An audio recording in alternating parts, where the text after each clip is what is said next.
ఏదైతే కార్యం జరగాలో ఆ కార్యం సాధించుకొని వచ్చింది తల్లి. అది ఓకేనమ్మా. దాసోహమ్మా పద్మరాణి గారమ్మా. జై శ్రీరామ్. జై శ్రీరామ్ అమ్మా. అంటే నిన్నటి దాంట్లో అమ్మ ఇది మారీచుడి అంటే అది మాయలేడి కోసమని రాముల వారు వెళ్ళాక అది బాణ దెబ్బకి అది పడిపోయి లక్ష్మణ సీత అంటుంది కదా. అప్పుడు ఆయన రక్షించడానికి వెళ్ళమని లక్ష్మణ్ణి నానా విధాల దుర్భాషలు ఆడుతుంది కదా అమ్మవారు. అదే తర్వాత ఆయన వెళ్ళిన తర్వాత మళ్ళీ రావణుడు వచ్చినప్పుడు ఇదే లక్ష్మణుని గురించి అన్ని అంటే ఆయన ఇలా అని చాలా గొప్పగా చెప్తుంది కదమ్మా. దీన్ని ఎట్లా ఇది చేయాలి నాకు అది అర్థం కాలేదు. అది ఎందుకు అప్పుడు పరుషవచనాలు ఎందుకు మాట్లాడింది అంటే అమ్మా, ఆయన అక్కడి నుంచి కదలాలి. ఆయన ఉంటే రాలేడు రావణాసురుడు. ఓకే, రావణాసురుడు ఇక్కడ ఎంటర్ అవ్వాలి అంటే అమ్మా రాముడి బహిప్రాణం లక్ష్మణుడు. అందుకనే ఎట్టి పరిస్థితుల్లో సీతమ్మని వదిలి రాకు అన్నాడు రాముడు వెళ్ళేటప్పుడు.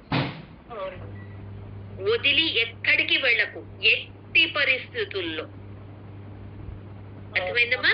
సో ఆ ఎట్టి పరిస్థితుల్లో అని చెప్పడానికి కారణం అది అన్నమాట. అంటే రాముడి బహిప్రాణం లక్ష్మణ స్వామి. ఆ లక్ష్మణ స్వామి ఉండగా రావణాసురుడు అడుగు పెట్టలేడమ్మా.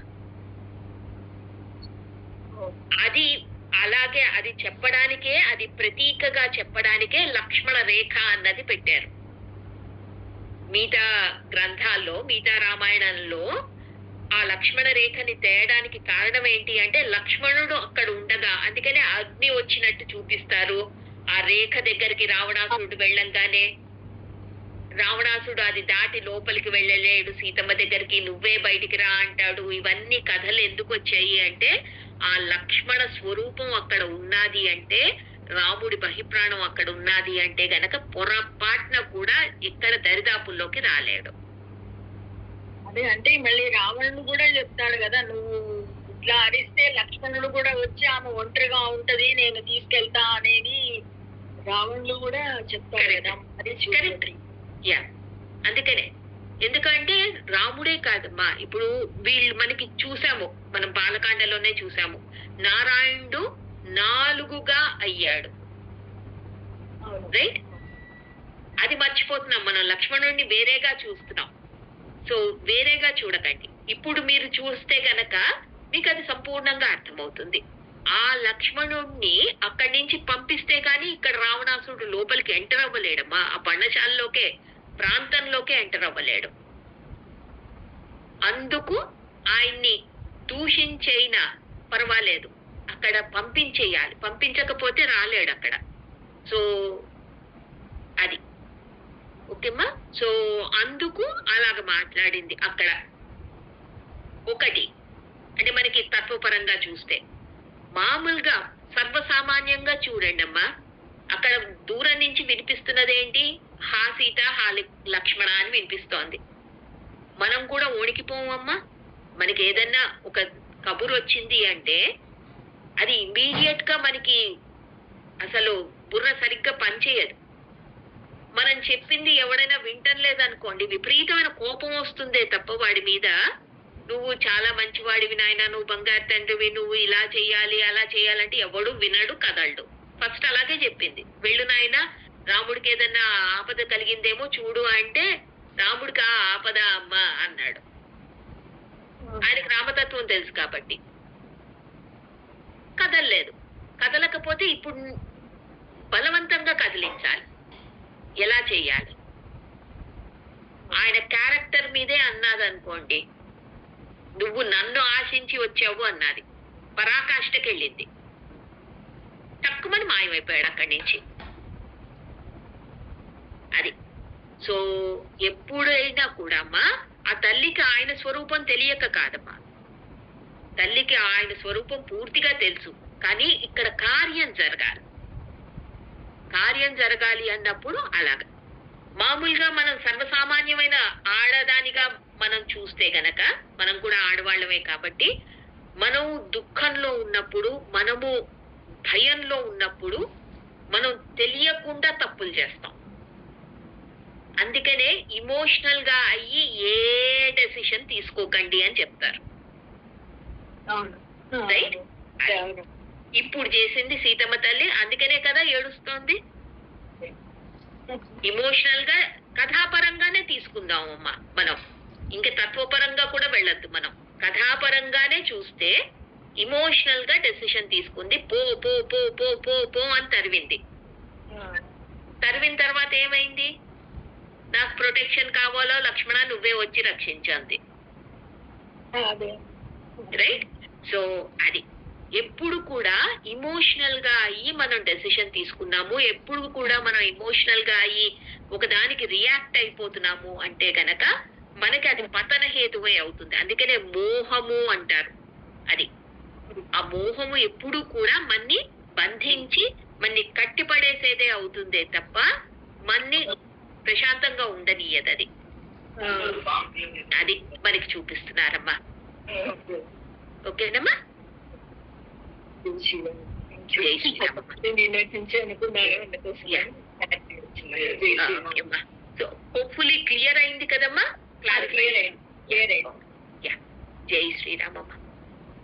జై శ్రీరామ్. జై హనుమమ్మ. ఇంకెవరికి ఏదన్నా ఉన్నదమ్మా? జై శ్రీరామ్ పద్మ గారు. హరిప్రియ గారు చెప్పండమ్మా. అంటే ఇది మొన్నటిది నేను అటెండ్ అవ్వలేదు, బట్ నేను చదివినప్పుడు నాకు అనిపించింది రావణుడు మారీచాశ్రమానికి వచ్చేక ముందు ఆకాశంలో ప్రయాణిస్తున్నప్పుడు గరుడాల వారి గురించి ఒక స్టోరీ వచ్చింది కదమ్మా. అక్కడ చెట్టు గురించి స్పెసిఫిక్ గా అక్కడ చెప్పడం అంతరార్థం ఏంటమ్మా? అది మనం చెప్పుకున్నామమ్మా. ఆ రోజున అడిగారు కూడా, ఐ థింక్ మాధవి గారు ఎవరో అడిగారు అది క్వశ్చన్. సుభద్రము అని మనకి చెప్పడము ఏంటి అంటే అమ్మ రావణాసుడు జటాధారి అమ్మ. జట అన్నది ఆయన క్రియేట్ చేసింది ఒక శాఖ, అది వేదంలో ఒక శాఖ. అది సో ఎలాగా మనం నేర్చుకోవచ్చు అన్నది, వేదాన్ని ఎలా నేర్చుకోవచ్చు అంటే జట ద్వారా నేర్చుకుంటాం అన్నమాట. సో అది అతను చేసింది. అంత గొప్ప విద్వాంసుడు ఆయన, విద్యావేత్త. సామాన్యమైన విద్య కాదు అతనిది, చాలా గొప్ప విద్య ఉన్నది ఆయనకి. కానీ ఏది కూడా ఒక మీరు చూస్తే కనుక ఆ సుభద్రానికి ఒక పెద్ద కొమ్మ అది కట్ అయిపోయింది అన్నారు, ఇంకో కొమ్మ ఉన్నది, ఒక కొమ్మే ఉన్నది, ఇంకో కొమ్మ కట్ అయిపోయింది అన్నారు. రైట్?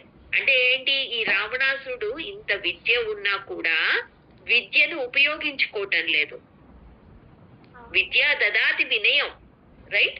మనం పెద్దవాళ్ళు మనకి ఎప్పుడు చెప్తారు, విద్యా దదాతి వినయం. ఆ వినయమే లేదు అతనికి.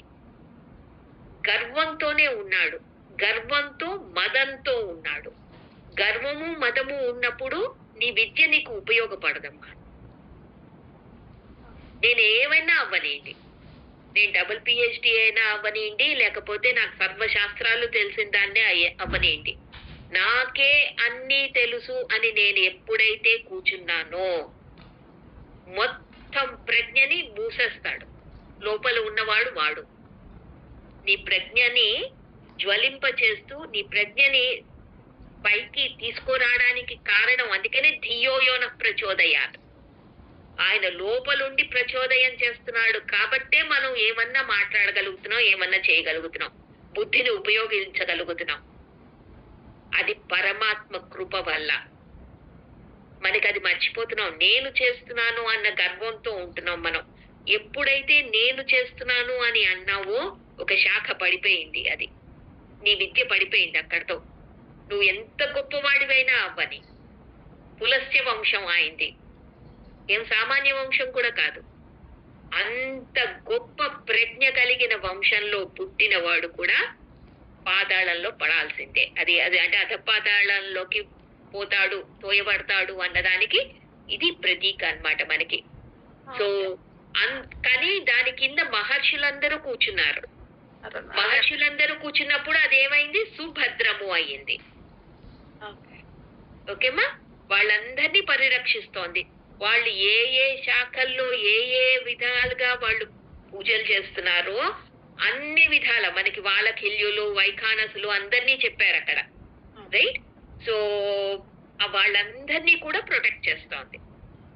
అది ఆ అమృతం తీసుకురావడం ఓవరాల్ గా ఒక వర్డ్ లో ఎలా చెప్తారమ్మా? అంటే గరుడాల వారు అందరినీ కూడా ఫైట్ చేసి అమృతాన్ని సేకరించారు. అమృతాన్ని అమృతము అంటే అమ్మా, అంటే మనకి మృతత్వం లేకుండా, రైట్? సో మనలో చనిపోయేది ఏది? ఫస్ట్ మనకి పోయేది, మనం వికారాలకి లోనైతే మన బుద్ధి ఫస్ట్ నశించిపోతుంది.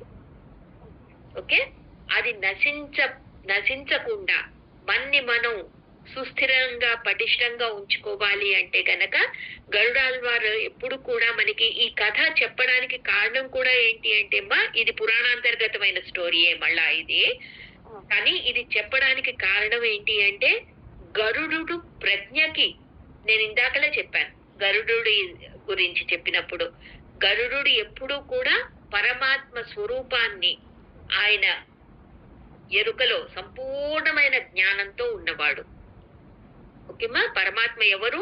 వేదం దేన్ని ప్రతిపాదిస్తుంది అన్న జ్ఞానం ఉన్నవాడు. అందుకనే అమృతాన్ని తీసుకొని రాగలిగాడు అనమాట. అమృతం ఎప్పుడూ కూడా ఎవరైతే ఆ పరమాత్మ స్వస్వరూపాన్ని తెలిసి ఉండగలడో వాడు ధరించడానికి అది అవుతుందన్నమాట. సో ఆయన తీసుకొని వచ్చి దేవతలకు మళ్ళీ ఇచ్చాడు అన్నది మనకి ఆ పురాణాంతర్గతమైన స్టోరీలో ఉంటుందన్నమాట. రాక్షసులు మళ్ళా దొంగలిస్తారు, దొంగలించినప్పుడు మనకి మోహిని అవతారమే కాకుండా ఒక కథ ప్రకారంగా అయితే గరుడు వెళ్ళి ఆ అమృతాన్ని తీసుకొని వస్తాడు, తీసుకొని వచ్చి దేవతలకి ఇస్తాడు అని. ఇంకొక కథలో ఎలా ఉంటుంది అంటే రాక్షసులు దండెత్తుతున్నప్పుడు దేవతలు విర్రవీగుతున్నారు, అమృతం మా దగ్గర ఉన్నది అని.